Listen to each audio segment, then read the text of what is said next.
Russia থেকে diesel আমদানিতে যুক্তরাষ্ট্রের নিষেধাজ্ঞা প্রত্যাহার চেয়েছে বাংলাদেশ। সংবাদ সম্মেলনে এই তথ্য জানিয়েছে জ্বালানি ও খনিজ সম্পদ বিভাগ।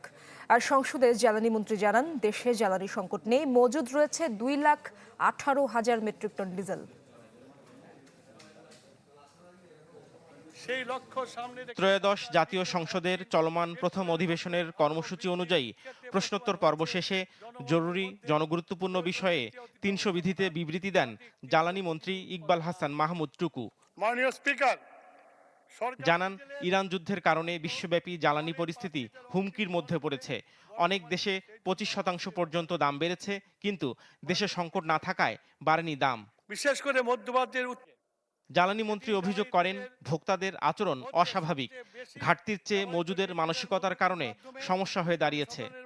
অদ্য 30 মার্চ 26 তারিখে দেশে ডিজেলের মজুদ আছে 2,18,000 মেট্রিক টন। বর্তমানে সরকার দায়িত্ব গ্রহণ করার পর 17 ফেব্রুয়ারি থেকে 29 মার্চ পর্যন্ত 41 দিনে ডিজেল বিক্রি হয়েছে 4,82,000 মেট্রিক টন।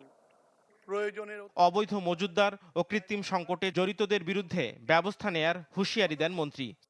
168টি অভিযান আমরা পরিচালনা করেছি, 153টি মামলা দায়ের করেছি, যাতে 75 লক্ষ টাকা অর্থদণ্ড, 16 জনকে কারাদণ্ড প্রদান করা হয়েছে। এই ধরনের অপকর্মের রোধে জনগণের স্বার্থে রক্ষার্থে আগামী প্রশাসনের প্রয়োজনে আরও কঠোর হতে দ্বিধাবোধ করবে না।